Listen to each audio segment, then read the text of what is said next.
Hi, welcome to the Toilet Paper Diaries. On this episode, we'll be introducing to you the new four horsemen of the apocalypse. And they are, the first one is ignorance and stupidity.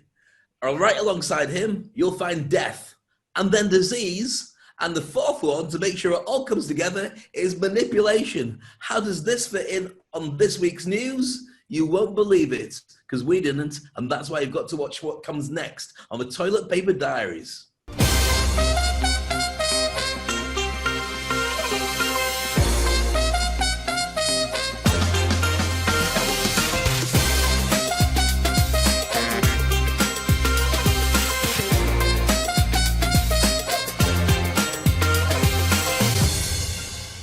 I am happy to see you now on episode 71 of the Toilet Paper Diaries, where we're going to be covering about the new four horsemen of the apocalypse.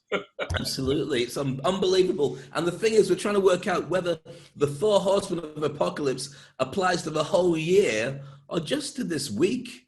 Because this week has been bonkers. We've ended up it's like the end of the Waltons. Only we are old enough to remember the Waltons. At the end of a show, the Waltons, many years ago, they'd end up with the whole family. There's about 20 of them living in one barn, virtually, and we'd all say goodnight to all the different members of the family. Good night, John Boy. Good night, Sue Ellen. Good night, blah blah blah. And then all the lights would go off one by one in the house, and then it'd play some nice music, and then everything would be all right in the world until the next episode. So we put the toilet paper to bed at the end of every show. It's just like, we've done it. We're good now. Good night. And it's suddenly like Ghostbusters. It's like the world's just gone blah, blah, blah, blah, and everything's just gone crazy. And when we meet again, we'll say, right, so what's happened since we last chatted?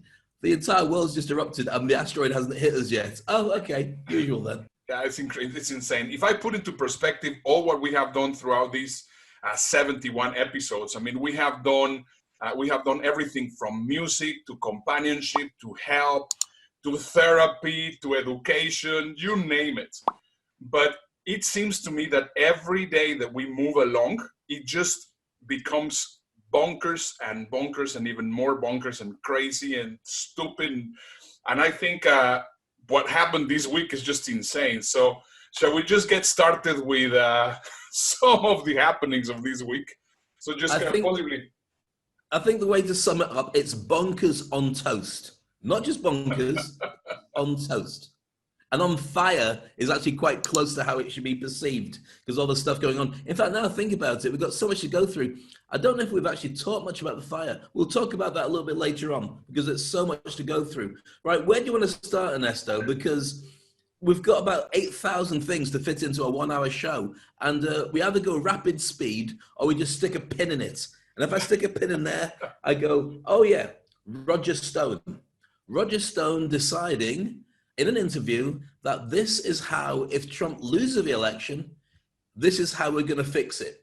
We're going to have a coup with the military and lock ourselves in and make sure that we change the law. But we also make sure that Pence takes over. So let's get this right. Trump would resign. Pence would become the new acting president.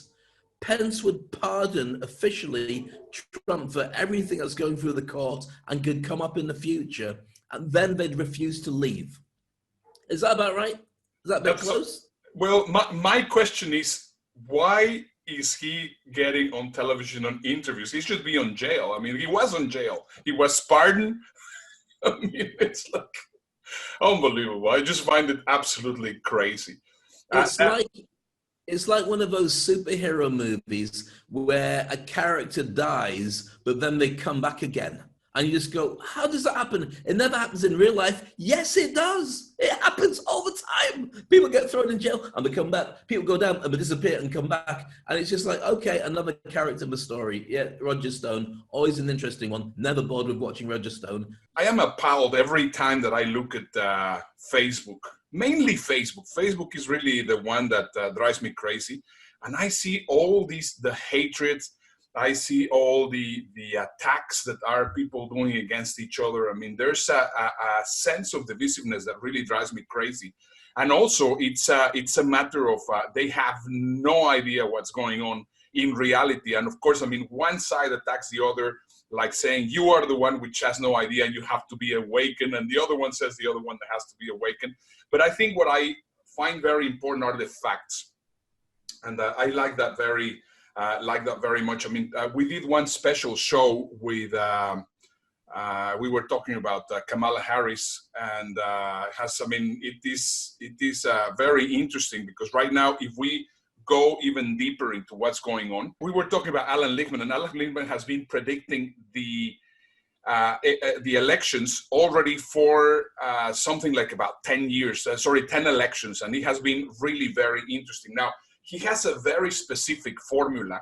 Instead of actually seeing the polls, because if you go to this website that we mentioned last week, 270 to win, we can see what's going on. But if you think about it, the elections are seen like if they are horse races.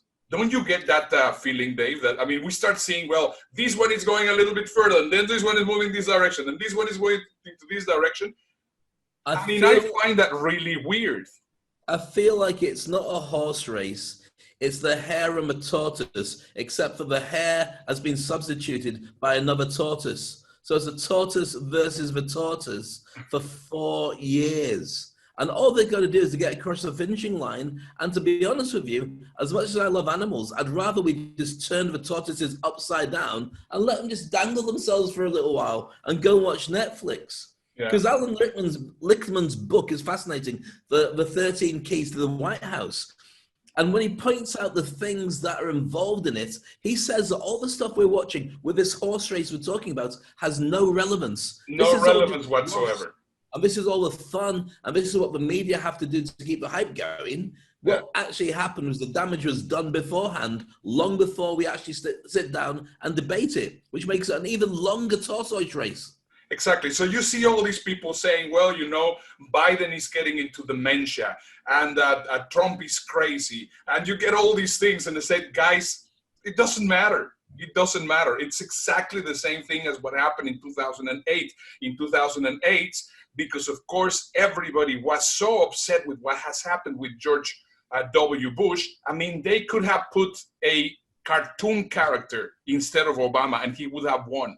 Just think about it. Obama was a completely unknown character. He won. It is the way that things work. So right now, it doesn't matter how you think about it. Right now, this is it's all working. So it just makes me laugh when I see all these people going crazy about, oh yeah, he's not going to be able to win, and they're going to be going crazy on the debates, and he's not going to be debating. You say, you know what? That's completely irrelevant. And so you've got the 13 keys that we're going to have a look at in a moment to see exactly who he predicts is going to win. But you have to remember, when you dig into politics, and this is not just America, it's in every country. In America, before you have anybody stepping up to be a nominee, they've been vetted above and beyond everybody who's involved in what we see, because they're not allowed to really change the way the world is. It's already set that you've got safe nominees from both parties or a third party, but that got stopped. And so it doesn't matter what you've got. This is incredible catfight, like a final of a sports event, like the Super Bowl. And it doesn't matter what happens, because the guys who've got the money are going to keep the money. It's really going to matter what happens to us, because we're still going to end up going, it could have been better. So let's just go quickly over the 13 keys that Alean Lichtman talks about. First of all, the first key is the party mandate. That basically means that after the midterm elections, the incumbent party has to hold more seats in the U.S. House of Representatives, which right now it's not the case. So that basically it's a false for Trump that takes it down. Then point number two, or key number two, is going to be the contest. There is no serious contest to the incumbent party nomination. That is going to be true, because even though what's his name? Kanye West. Kanye West said that he was going to run. He didn't do it, so that was not going to be working. So third is going to be that there's no significant party or independent campaign. That is absolutely true. The short-term economy is not in recession during the election campaign. Now, this is a very important one. The economy has been doing well, but this is basically 3 months. In the past 3 to 4 months, right now the economy is doing bad. So at the point that people are going to be voting, that's when they're going to have that in mind, and that's just the very important the very important thing. So That is one of the things that people need to take into consideration.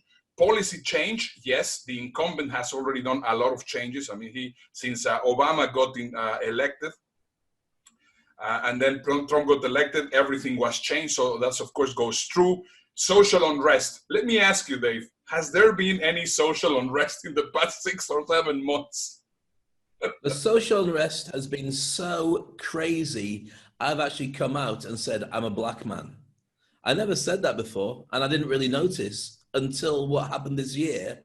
I mean, I thought about it. I thought, you know what, I've got to take a stand because Black lives do matter. And so, yeah, it's been a crazy, crazy year where people shouldn't. It's brought out the West. It's brought out the West. It's brought out the best and the worst of everybody. But here's the thing that really is so bad about Ernesto. It brings it up, but it hasn't been resolved. It's just in your face every day, and it's becoming more and more painful, and it's becoming more and more challenging. And I actually preferred it when it wasn't there, because then at least it wasn't in your face every day. Yeah. So number 9, the 9th key to the White House is scandal. Now, has there been any scandals? I mean, throughout here, I haven't seen any. Well, starting in February with the impeachment.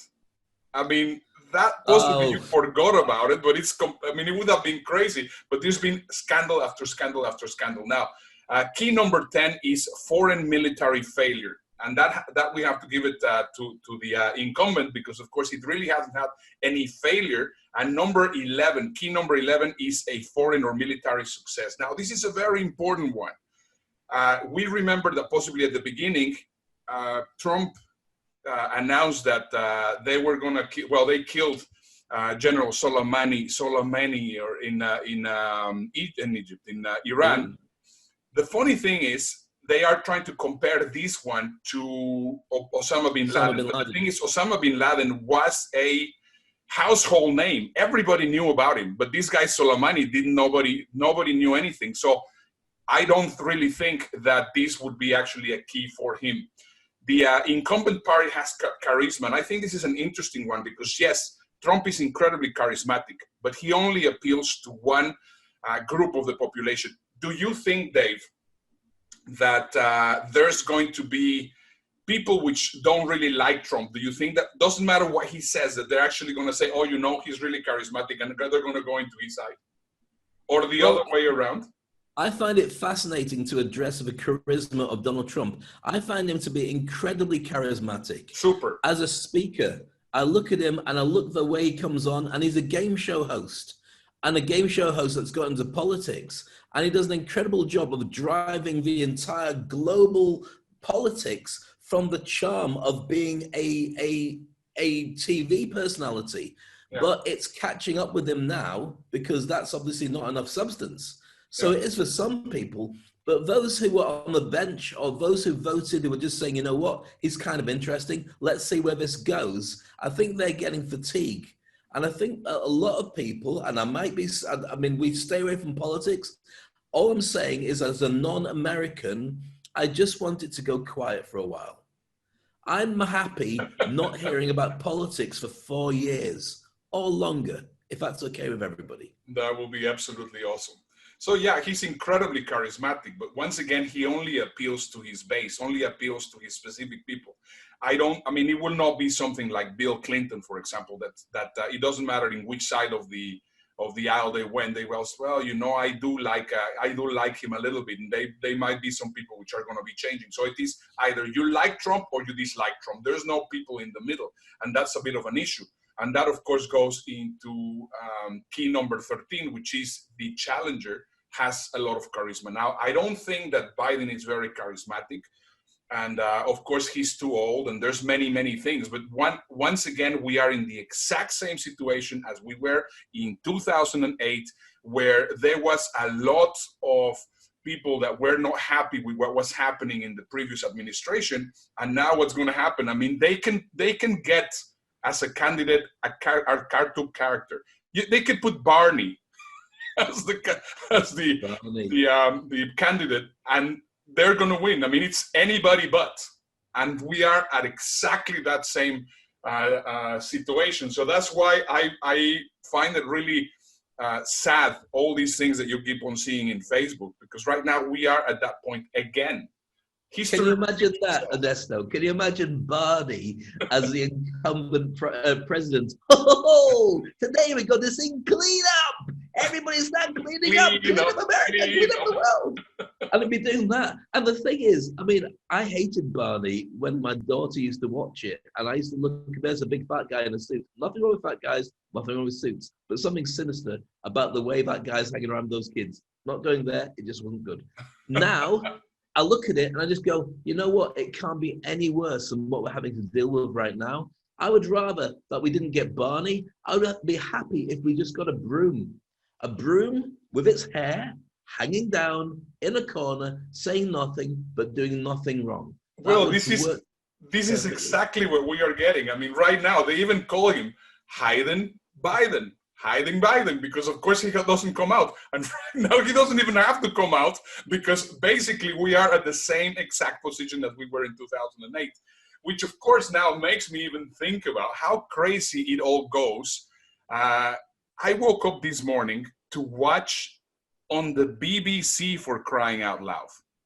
They were mentioning that President Trump was actually talking about how proud he was that he watched 9 hours of Fox News and Fox Television. What do you think of that? I mean, well, this is incredible. And I'll tell you what makes it really fascinating is when you see the politics of talking about Biden being stuck in his basement. Well, clearly Trump has been stuck in his plane on the way to things, or sat there in his pajamas eating his cornflakes, watching TV 9 hours a day. But here's the thing, it's like wag the dog. That means that his policymakers are not the team around him. It's the guys who are making the TV shows that he watches. Because if they support him and they push him in a certain direction, he's going to say, that's what I like. Let's do more of that. And I remember that one of his ex-aides came out and said that at every briefing in the morning, people would have to sit there and Trump would say, did you watch Lou Dobbs last night? Lou got it just right. This is what we should be doing. And they were saying, Lou, we couldn't watch Lou Dobbs because we're busy working. And when did he become the shadow chief of staff for the government? But that's exactly what it's been like. And I think it's really interesting to see what happens afterwards to those personalities. If Trump doesn't get back in again, I say if, because he might not, Alean Lichtman may be wrong, but if he doesn't get back in again, those guys will have to do something. Now, I wouldn't be surprised if Trump gets his own show. So let's actually watch the clip so that we can see how he actually talks so proudly about it. Have a look. I watch some of the shows. I watched Liz McDonald. She's fantastic. I watched Fox Business. I watched Lou Dobbs last night, Sean Hannity last night, Tucker last night, Laura. I watched Fox and Friends in the morning. You watch these shows, you don't have to go too far into the details. They cover things that are, it's really an amazing thing. Wow, he knows every single name of every single show, of every single presenter. I'm in a house, and I've been in a house now for what, 7, 8 months? I can't remember, a year, 2 years, 20 years. Don't know. With 4 characters in my soap opera. I've got my wife Aziza, I've got my daughter Maya, who turns 10 in a couple of days, I think. I can't remember. I've got my dog Snow, my dog Ash. I've got you popping on the Toilet Paper Diaries and various business meetings and colleagues all the way through. I cannot remember the name of half the people I talk to. The only reason I remember you half the time is when we're talking on Zoom, your name comes up at the bottom. No offense, but that's how it works. But somehow he remembers all this stuff, and it's the most important thing in the world. And it's just mind-blowing. Not only that, do you find that in lockdown, you sometimes want to get away from the people you love? You don't want to spend 9 hours with anybody. The idea of sitting there watching any TV station, even Pornhub, would make my head explode for 9 hours. Everything would explode. No, don't buy into it. It's not good. And so they go with an avalanche of tweets, basically talking about all these things that he has been watching on television. That's crazy. Now, as a foreigner... Wait, before we move on, but let's just take it back. So there's 70 tweets come out during watching TV. The only thing 9 hours. Yeah, but the only thing I could imagine doing, this is literally, as you say, that's in one hand, he's got his remote control, the other hand, he's got his phone, and in his other hand, well, clearly there's burgers. That's like popping popcorn while watching a movie. That's how fast it goes. My goodness me, you've really, and I remember when I first started doing PlayStation, I got carpal tunnel syndrome from too much moving my thumbs like that. They're not meant to happen.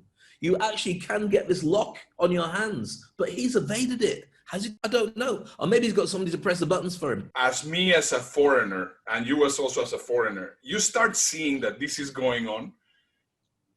I mean, it's hard to believe that the greatest country in the world, as they like calling the United States, and I have to agree in many ways that it is the greatest country in the world, this is the kind of thing happening. So it's just insane. I used to be a BBC News reporter for many years. And one of the things I vowed when I left the BBC is I'm not going to pay attention to the news anywhere. So for 20 years, I have no idea what happened on the news. And my life was bliss. Why? Because I'd hear about things when it was important enough for people to tell me, but I didn't dwell on things. So my day was full of all the wonderful things that you should have every day. But for the last 3.5 years, I feel like I married Trump. If you are just joining the show, no, Dave didn't marry Trump, but we would like you to subscribe and to let us know what crazy things that you're actually watching right now. So please leave us a comment, leave us a like, leave us a dislike if you don't like what we're talking about. Any support that you can do so that people can actually watch the show, that will be great. And if you can go to toiletpaperdiaries.com and sign up for our podcast, that would be awesome. Now, Dave, we have been talking about the four horsemen of the apocalypse. And right now I am just thinking, well, we have covered all these things. Now, I mean, it's not something that we really like to talk about because it's actually very painful. Sadly, right. and right now in California and Oregon, and I think all the way to the state of Washington, the quality of the air is really almost poisonous because of all the forest fires. And here's where the stupidity goes. Do you know one of the biggest forest fires, how it actually got started? With a gender reveal show or party. Can you believe that stupidity?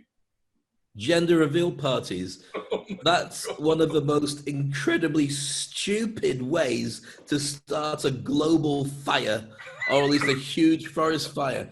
And for anybody who doesn't know what a gender reveal party is, let me just give you a little clue. Gender reveal party. 3 elements to it.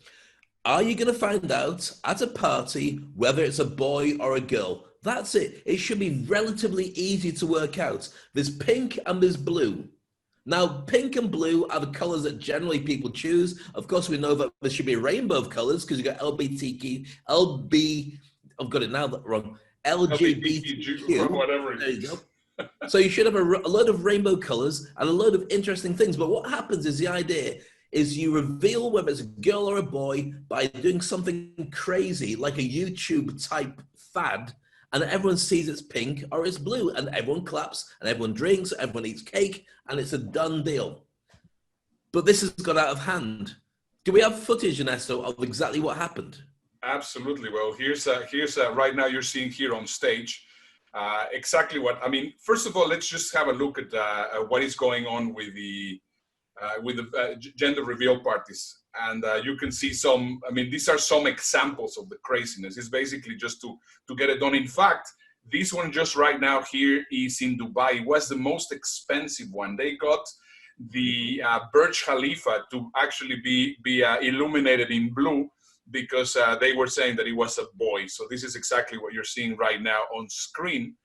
And then there's these guys that suddenly started this thing. It went all wrong and started burning the forest.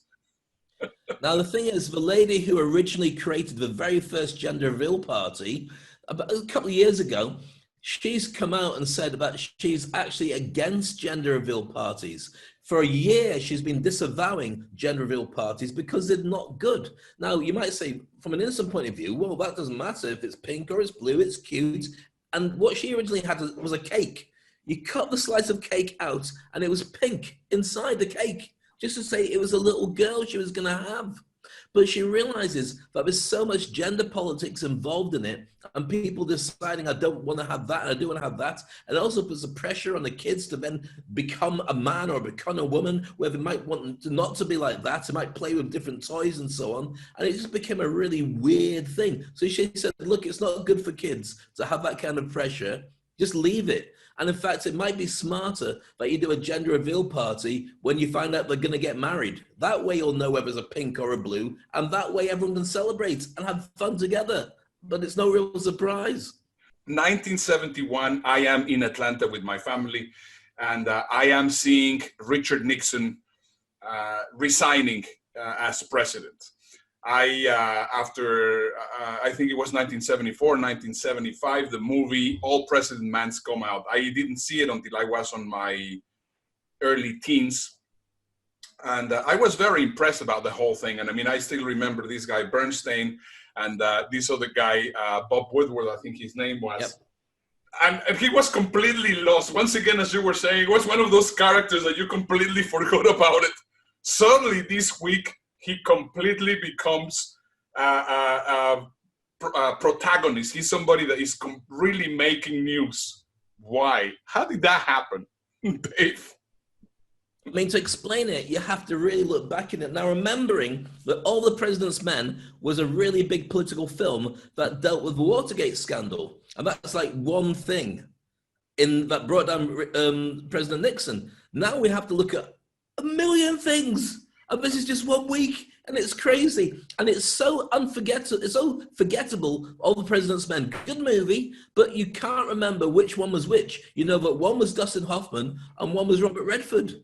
That was it. But somehow it all gets revealed that Bob Woodward did an interview with Donald Trump. So how did that come about? Well, because we produced a book about a year ago called Fear, which was all about the perception they had of the White House, talking to White House staff, that Trump was leading by fear.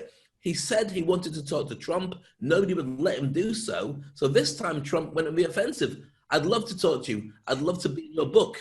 So Woodward goes, ooh, okay then. So Trump sets up 18 interviews on the phone or whatever, where he talks frankly to Woodward. Now remember, Woodward is a political journalist. His job is not to be nice to anybody, but to work out from his perspective whether somebody's doing a good job or not.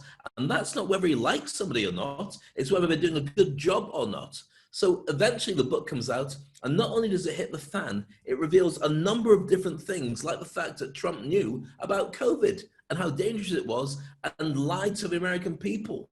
Now, that's a big thing to say, lie to American people, but it's on tape. And Trump has admitted he lied because he wanted to give the wrong impression to people so they wouldn't panic. Now, let's just put this into one tiny bit of perspective.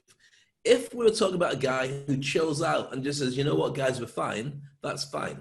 But 3.5 years of the black people are going to get you has been, amongst other things, the Mexicans are going to get you and everything else. So what we have is a situation where it's all coming out about what happened in the past. And Bob Woodward's brought it out. But you know what it feels like? Meh. Yeah, but it's just insane because right now, for example, there's been a rally, I think it was in Reno, Nevada, and then suddenly now they changed the chant. So now it's lock Obama up. Previously was lock Hillary down. Now it's lock Obama down. Why would it lock? No, up, not down. Lock him up. Why Obama? What's that about? Well, because apparently he was spying in the 2016 election. That's the whole claim. So I mean, but it's been proven that's not true. It's been proven by all the organizations it wasn't true. So why is it coming up again? Just to diffuse and manipulate and get people. See, this is what Trump is brilliant at. And again, I want to state from a neutral point of view, he's a master of misdirection. Yeah. It's like watching the best ever magician saying, It's look at magician. this. It's all over here. And Yeah. you go, wow, how do you do that? like that. But he's brilliant at doing it. And the very fact that we're here talking about him saying, look Obama up, not for a second is Obama going, oh no, I better get my toothbrush. I'm going away for a while. Nobody is doing that, but it's got the headlines, it's distracting, and it's another brilliant Trump move. And also get the chorus going. That's the whole thing about manipulation. I mean, it is the perfect example. I mean, I distract you with one hand and I do whatever I want with the other hand. And it is exactly the world that we live in. And, but on top of that, I mean, talking about what he does with his hands, you've got that new court case with E. Jean Carroll saying that years ago, there's indecent assault and rape. And it's now a situation where the US government, through Bill Barr, is actually defending Trump. Not a private lawyer, the government. So it's one woman who's accusing Trump versus the whole American legislature, which is going to defend him. When did that become a thing? And how is that allowed? And from a neutral point of view, it's not good. Well, you know, this is exactly what I want everybody to get. And please, if you're a Republican and you think that we're attacking it, it's not. We're just trying to help you understand how crazy these situations are. I mean, just think about it. We are getting this thing with Jen Carroll. And the other thing is, suddenly they make an announcement.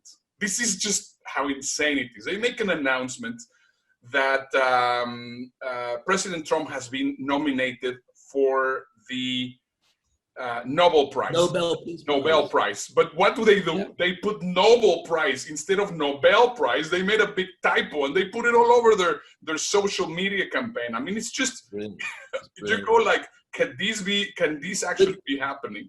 I mean, it's just. But you remember he got Japan to nominate him before to say he deserves one, and everyone's going, really? Why would Japan do that? And then he hated the fact that Greta Thunberg, that 13-year-old or whatever age she is, who was basically talking about climate change, she was being nominated, and he hated that. And Obama got nominated, and he hated that as well. So he's been waiting for his opportunity to get in. And I think that stuff in the Middle East with Israel and the UAE is his way of saying, look, I'm uniting the world. I'm bringing world peace. Now get off my prize, please. That's another topic completely. And I mean, I possibly, this is something that we should talk about later on. Why did this happen? There's a reason specifically why did this happen, but that will take us completely out of the 4 horsemen of the apocalypse. So let's just don't get into that. But also, you know what is very funny is he goes and announces that he actually received the Bay of Pigs Award in Miami, Florida, and he's basically talking to the Latinos. And basically everybody started trying to figure out, well, what is this Bay of Pigs Award? It doesn't exist. So you go like, this is just really crazy. I mean, he's a master in basically saying, well, you know, this is what's going on, this is all the craziness, and then he pulls out of thin air some of the craziest things ever.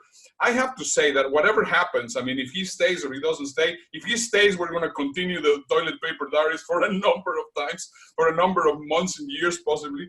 If he doesn't stay, we're going to miss some of the craziness, because we had never seen anybody that was so incredible. I mean, he's P.T. Barnum.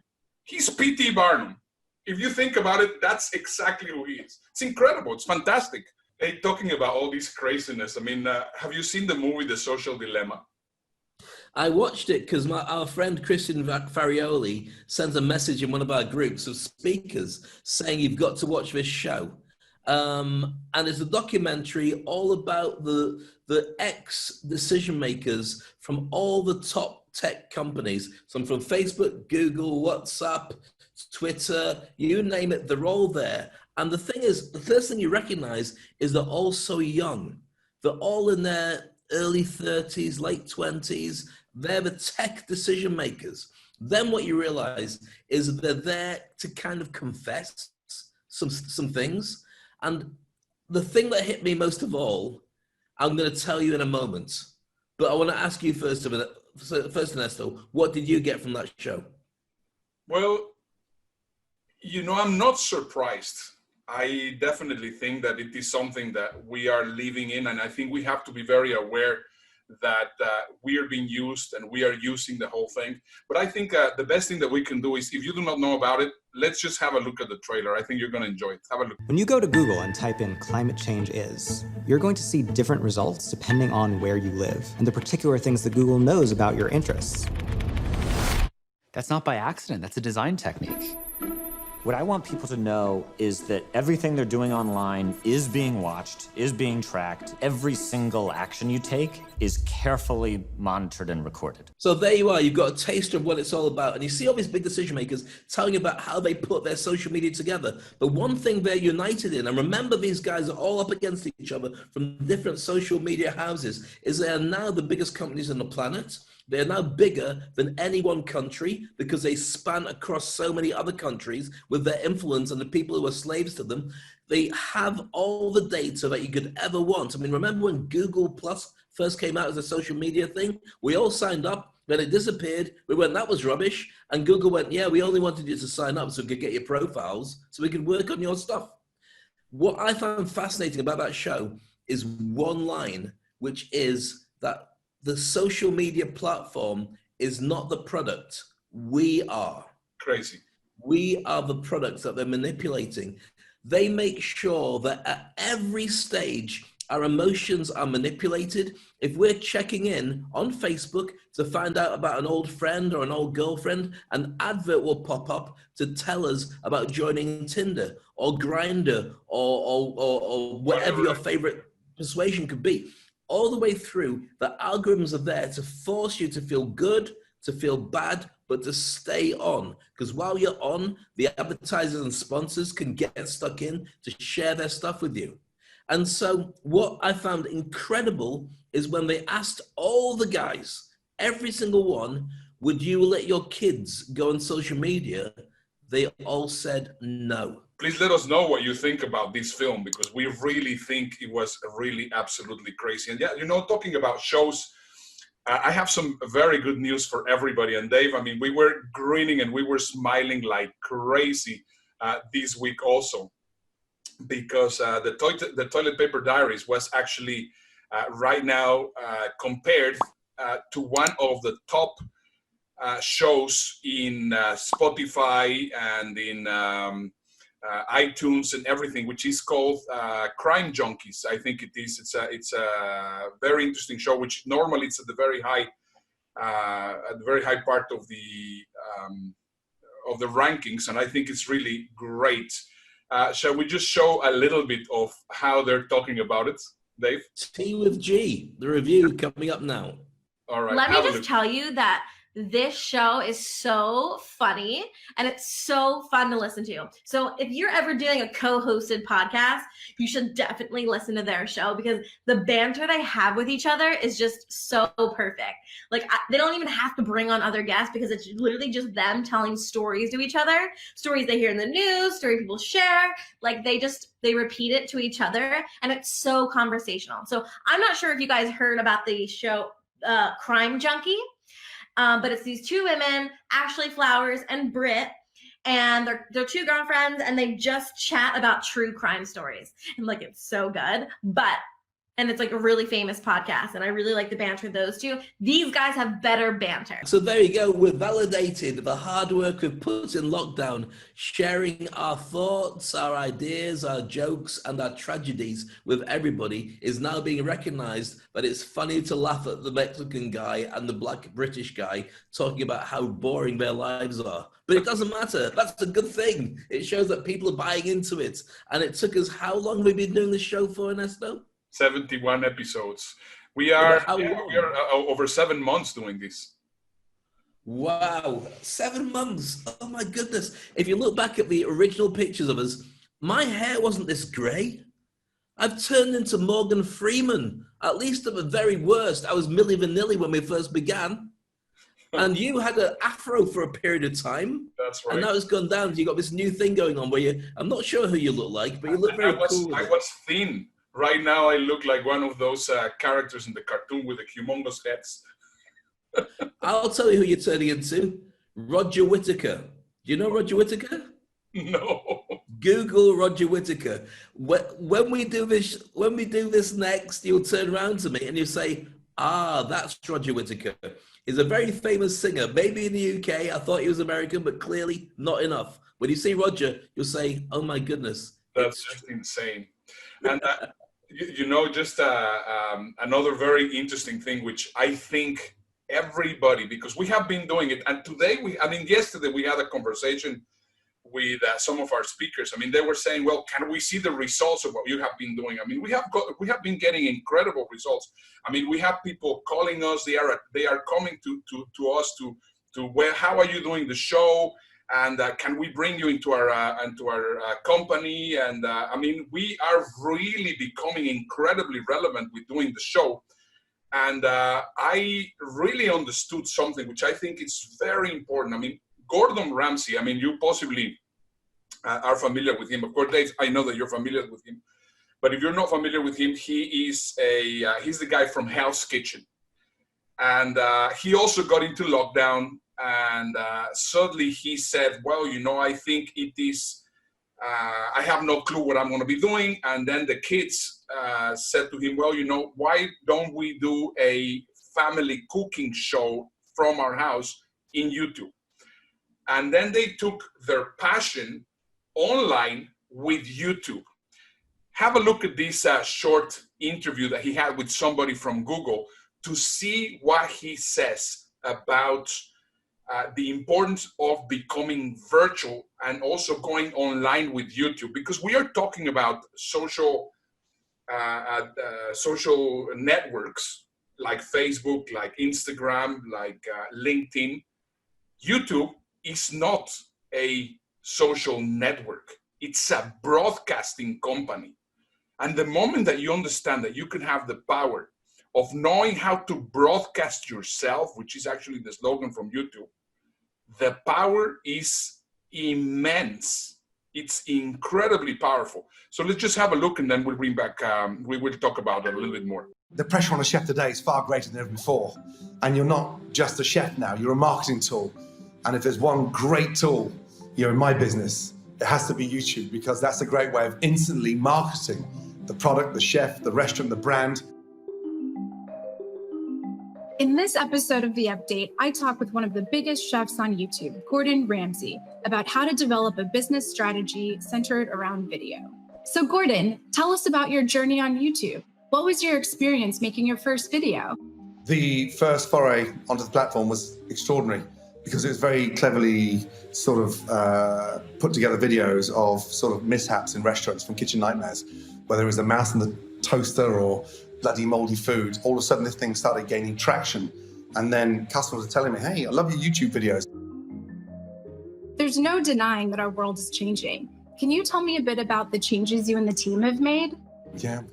I mean, in my eyes, YouTube has helped to make the planet so much more foodie, because we've had to take that negativity over the last 3.5 months from lockdown and turn it into huge positivity. What does that mean? It's gaining confidence, shooting on a laptop, iPad, or phone. DOP, Director of Photography, there she is. Hello. And then uploading that video instantly to YouTube gives it instant access to the most amazing fun. And sometimes, especially across those dark moments when the uncertainty was coming in to how long we're going to be down for, I saw the lift, in the Ramsay household. Because all of a sudden, it wasn't just me, it was Matilda, Megan, Holly, and even my wife Tana that was, excited about that, fun.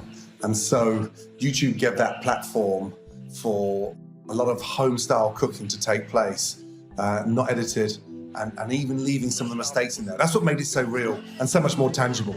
Where's my sous chef? Where is he? There he is! So it's fascinating. That's great. I mean, Gordon Ramsay's a massive personality anyway, and with Hell's Kitchen and all the other shows that he's done, it's quite clear he's great to watch. But this show's different. It shows his family, it shows what his home life is, and also it doesn't seem produced. It seems more like a reality TV show, like the Kardashians. At the same time as the Kardashians have announced they're not going to be doing any more shows, it's almost like throwing the gauntlet out there that they've owned for 9-10 years at least, and said, right, guys, you've seen what we do, go crazy. So I think it's a massive time and a huge opportunity for every single one of us to go, do I want to share that much with everybody? If I do, then let's do it. And it's really interesting to see what Gordon Ramsay's done. Well done to him and his lovely family, but the gauntlet is thrown at you. What are we going to see you do next? Exactly. I mean, we have changed our mentality completely throughout these 6-7 months to understanding how powerful it is to broadcast yourself. It's not the same to make a post on Facebook. It's not the same to post some news in LinkedIn. That has nothing to do. The moment that you post a video in YouTube, that is going to go into a library. And that library is going to be living there for a number of years. And what happens is that you start accumulating the amount of watch time that people watch it. I mean, we have over 45,000 hours of watch time in YouTube from these shows. Tell me, Dave, how else could we actually get that amount of exposure? Impossible. If we were naked? I don't know if I want to see myself naked right now. I mean, right now, I think if I would see myself naked in the mirror, I would put a bag on my head and a bag on the camera. Nobody's watching anything. That's absolutely correct. So once again, that's one of the things that we would like to encourage you to do. Make sure that if you have a message, make sure that you're an expert, make sure if you're a speaker, start thinking about YouTube and the power of having a show and transmitting and broadcasting your message. If you would like to contact Dave or myself so that we can help you, do it. We can help you. We now know how to do it very, very well. Dave, we're almost running out of time. We have 2 more things to cover, and I know that this one is your section. You really love it, and you prepare them really very nice. Right, now we're going to go to a section that we brought back every single week, and it's always different. It's always like drop your food on the table because we can't believe it's happening. These are the 10 movies that you really want to see but probably won't in 2020. So first of all, John Wick 4. Now, if you've seen the John Wick movies, you know it's Keanu Reeves in this incredible underworld of assassins where they're everywhere and they're all connected, and he often kills people with a pencil. Now, the truth about Keanu Reeves is they've actually said that he's actually as good with a gun as John Wick would be. It's a very rare thing to find an actor who's that wonderful with firearms, but it's true about John Wick. And so the third movie is incredible and bonkers, but they filmed number 4 and also number 5 at the same time, I believe. So that's delayed, but it will be coming out and it will be spectacular at some time. That is crazy. And number 9 is going to be Indiana Jones 5. Now, I've seen the first 4 and I love them. And as far as I remember, Steven Spielberg was out. So now apparently he's back, and we're not going to be able to see Indiana Jones 5. It's not. Spielberg's had enough. He's left. He doesn't want to be in it anymore. And also, do you know how old Harrison Ford is now? 76 or something? 78. What could he possibly need to achieve? He had the aliens in the last one, which was ridiculous anyway. And for some reason, because they don't like the guy who played his son in the last movie, they decided he's got no son, which means he's got no wife. So he's got some new story. But it's being filmed. It's definitely happening. And that's Indiana Jones 5. Let's see if we can make number 6 as well before Harrison one day pops his clogs. Even though we love him, I don't think we need another one, but there we go. Number 8 is Godzilla versus Kong. And I'm looking forward to that because it was made in the 60s. And especially made it. Are you going to actually see that movie? I mean, that movie is like, huh? I mean, well, think about it.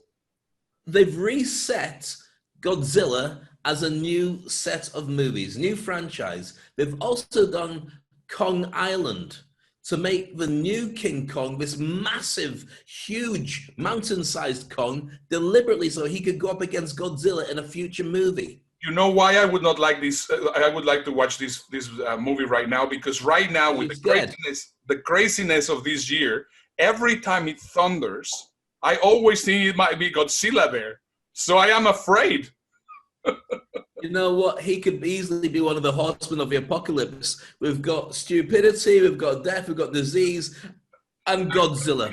It wouldn't surprise me if we end up in a situation where we turn on the news and we say, oh yeah, giant lizard comes out of the sea, blows fire, destroys New York. Anyway, in other news, Anyway, they're planning to bring it out. It's been delayed, but it will come out at some point. Now, the reason that all these movies are being delayed is because people aren't going to the cinema. So will they release them? Now, Milan, they've released.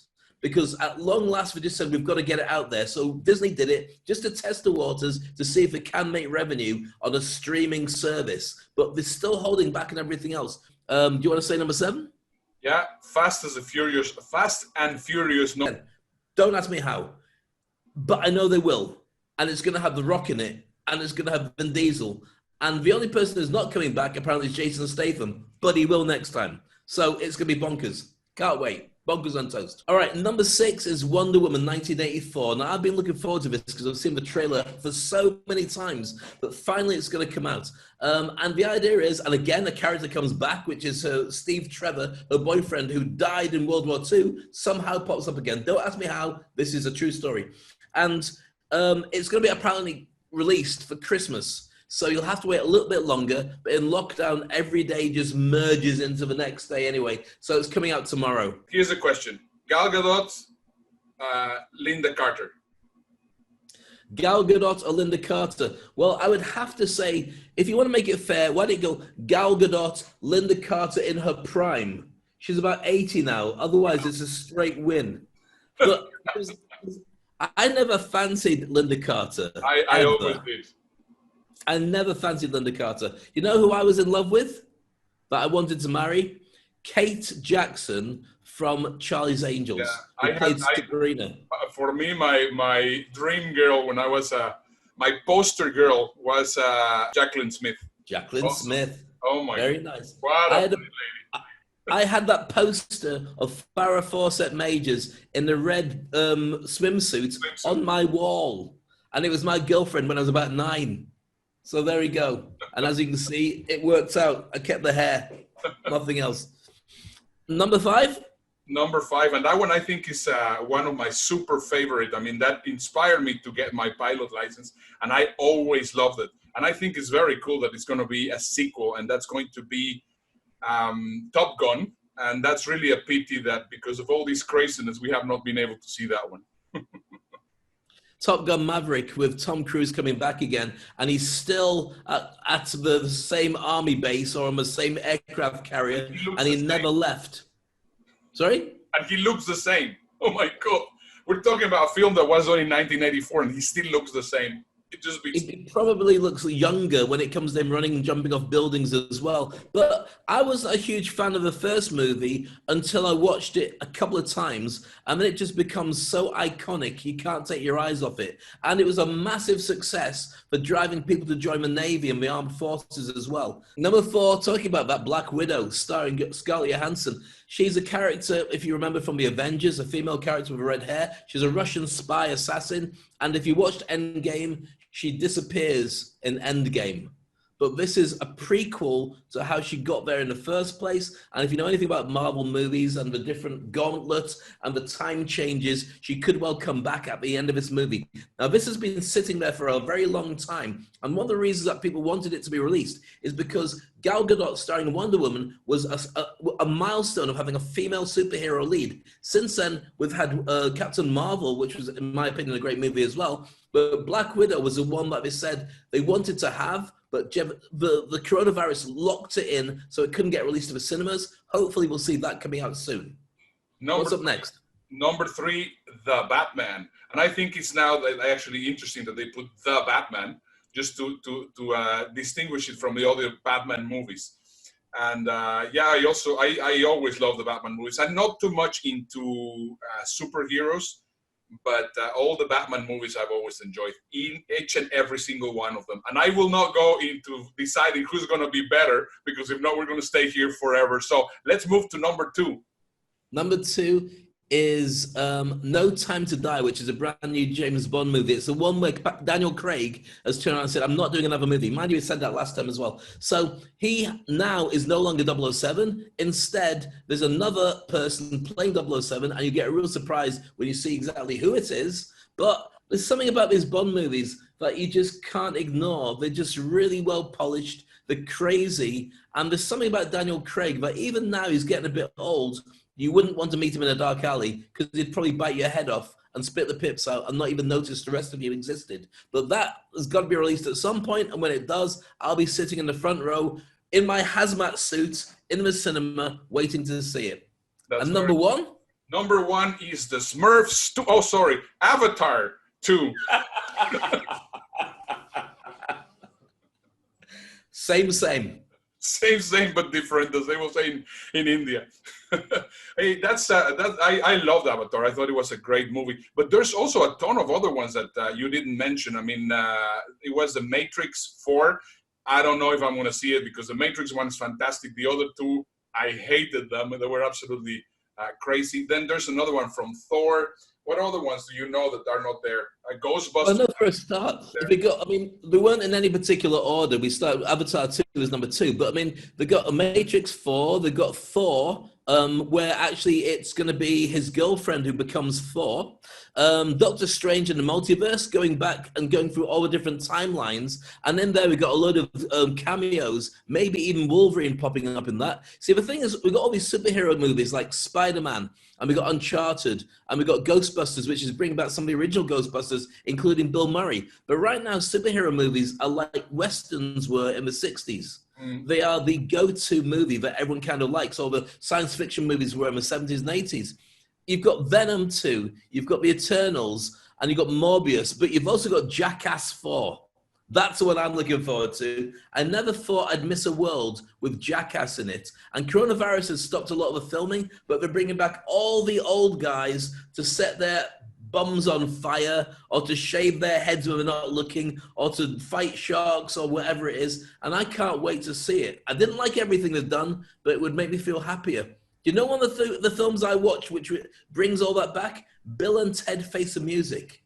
The new Bill and Ted movie. Keanu Reeves is in his 50s. Alex Winter is as well. But they made another crazy movie, and it just feels good to have a nostalgia. So those are the big movies to watch out. The top 10 and beyond that you didn't see, but you can keep your fingers crossed they'll come to a cinema or a screen near you soon.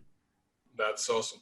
Then just to finish the show, we've been talking about craziness. We've been talking about death. We've been talking about sickness. The fourth horseman of the apocalypse. I would like to end up in a very positive and nice note.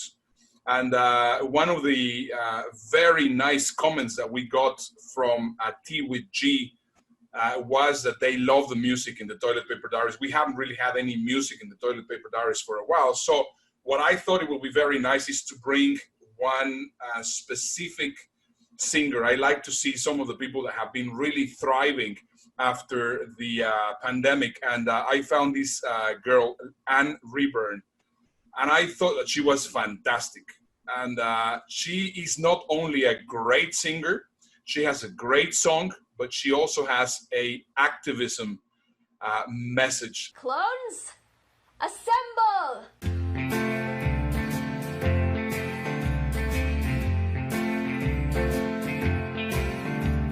I like to build the world a home and furnish it with love.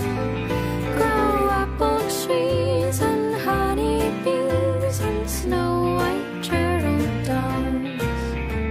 I like to teach the world to sing, sing with perfect harmony, perfect harmony. I like to hold it in my arms and keep it company. I have no idea what's going to happen between now and the next show of the Toilet Paper Diaries, but I guarantee when we come back, the first thing we're going to say is, oh my goodness, I didn't expect that to happen. Find out what that is when you join us next time on the Toilet Paper Diaries. It's been an honor. Ernesto, love you. Bye. Love you. Take care, guys. Bye-bye. Thanks for watching the show. We hope you enjoyed it. Make sure you watch all the videos over here. There's 2 choices for you. Or, of course, I'm Dave Crane coming from Dubai. And this is Ernesto Verdugo coming from Houston. Subscribe. Make sure you do. Otherwise, you're going to miss out on all the brand new shows, all the tips, tricks, tools, and techniques